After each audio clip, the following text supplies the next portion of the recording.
এখন আমরা লঙ্কা গাছের বাগানে ঢুকে পড়েছি, এই যে পুরো বাগানের মাঝে।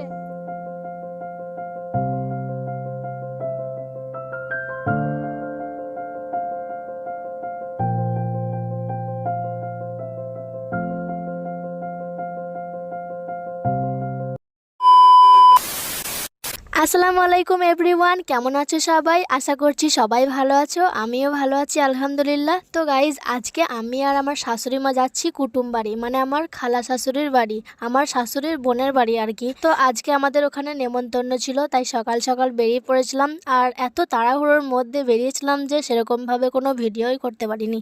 তো যাই হোক, বাসে আস্তে আস্তে এই নদীটার সামনে পড়লো। তো এই নদীটার নাম তোমরা যদি কেউ জেনে থাকো তাহলে আমাকে কমেন্ট করে জানাও। তো তারপরে বাসে ভাড়া দিয়ে চলে এলাম কুটুম বাড়িতে।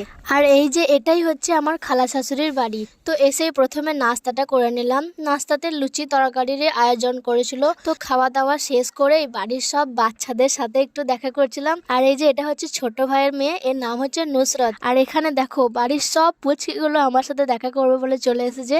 তো এদের কথা শুনে আমি তো পুরো পাগলই হয়ে যাচ্ছিলাম দেখো। তো এখানে এখন আমি এদের সাথেই কিছুক্ষণ টাইম পাস করছিলাম।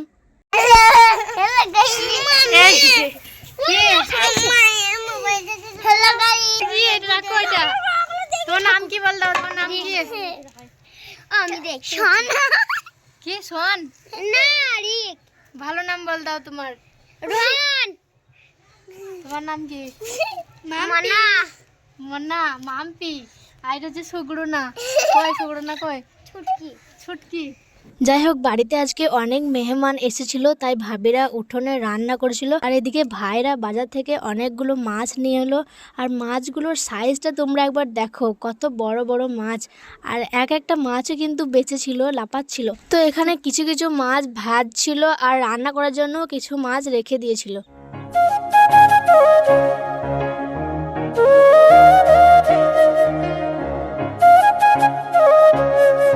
আর দুপুরবেলা ছিল বিরিয়ানির আইটেম, তাই এখানে খালারা সব সালাদ বানাচ্ছিল।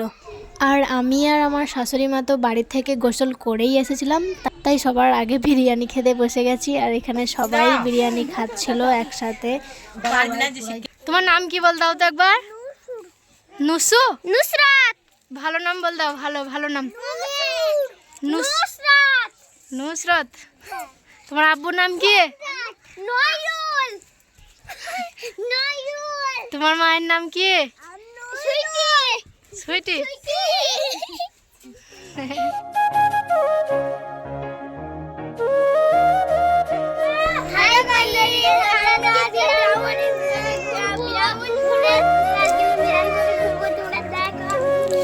এই জামাটা কে দিয়েছে?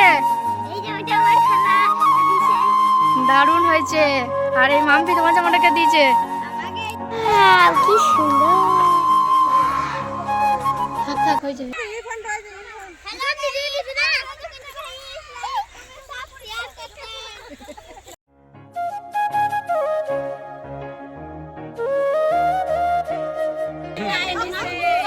লঙ্কা গাছ তোমাদের মরে যাচ্ছে? ভালোই তো টাটকা আছে।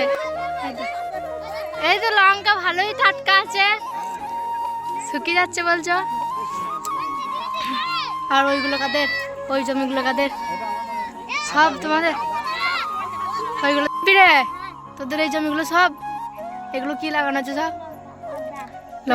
লঙ্কা, আদা, হলুদ, পালং শাক, বিরিং শাক সব আছে ভিতরে ভিতরে নাকি? ওই পর্যন্ত সব জমিগুলোই হচ্ছে মাম্পিদের, মানে আমার খালা শাশুড়িদের।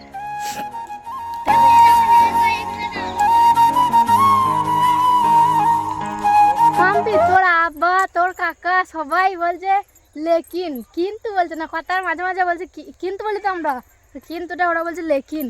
সবাই এই পাড়াতে গ্রামে সবাই লেকিন বলে। আমি এই প্রথম শুনলাম যে আধা বাংলা আধা হিন্দি কথা বলে। দেখো গাইজ, এখন আমরা লঙ্কা গাছের বাগানে ঢুকে পড়েছি, এই যে পুরো বাগানের মাঝে। কই কতগুলো লঙ্কা তুলেছিস দেখি? ভালোই তুলেছিস তো, চ আর তুলতে হবে না, তোর আব্বা সব তুলে নিয়ে চলে গিয়েছে, আর তুলতে হবে না। জায়গাটা কিন্তু খুব সুন্দর, অসাধারণ একটা জায়গা, টাটকা টাটকা হয়ে আছে। আর এখান থেকে অনেক লঙ্কা কিন্তু বাড়ির জন্য সব তুলে নিয়েও চলে গেল। ওই যে যাচ্ছে ওরা, এখন ওরা চলে গেছে কিন্তু আমরা এখনো যাইনি, আমরা এরপরে যাচ্ছি। চলো, ওই যে ওইখানে আছে মাম্পি। মাম্পি এখন কি করছিস? এখনো লঙ্কা তোলা হয়নি তো। তো গাইস চলো, এবার সন্ধ্যা হয়ে যাচ্ছে, চলো বাড়ি যাই, তারপরে বাড়ি গিয়ে আবার কথা হচ্ছে। তো গাইস ভিডিওটা আর বেশি বড় করছি না। একটু আগে তো আমরা গিয়েছিলাম বাগান বাড়ি, মানে ক্ষেত বাগান আর কি, আমার খালা শাশুড়িদেরই ওই ক্ষেত বাগানটা। তো ওখানে গিয়েছিলাম, অনেক অনেক সবজিও তুলে এনেছি, আর ওখানে অনেক ফটো ভিডিও তোলা হয়েছে, তোমরা তো দেখতেই পেলে। তো এই ভিডিওটা আর বেশি বড় করছি না। তো পুরো ভিডিওটা যারা দেখেছো প্রথম থেকে শেষ পর্যন্ত অবশ্যই একটা করে কমেন্ট করবে। আর আর আজকে সারাদিন আমরা খুব ভালোই এনজয় করলাম, খুব ভালোই খাওয়া দাওয়া করলাম। আর এই এনজয়ের মাঝেও কিন্তু মনে একটু হলেও কষ্ট হয়েছে, কারণ আমরা এসেছি খালা শাশুড়িদের বাড়ি, মানে আমার শাশুড়ির বোনের বাড়ি, আর তিনিই কিন্তু এই পৃথিবী থেকে ছেড়ে চলে গেছেন। এই 1 মাস হলো তিনি মারা গেছেন। তো এই জন্যই আমাদের একটু হলেও কষ্ট হচ্ছে। তো গাইস যাই হোক, সবাই দোয়া করবে যেন এখানেই থাকে, সবাই ওনার জন্য শুভকামনা করো। তো চলো আজকের ভিডিওটা এই পর্যন্তই, আবার দেখা হচ্ছে তোমাদের সাথে নেক্সট একটা ভিডিওতে। ততক্ষণ ভালো থেকো, সুস্থ থেকো, টাটা, বাই বাই।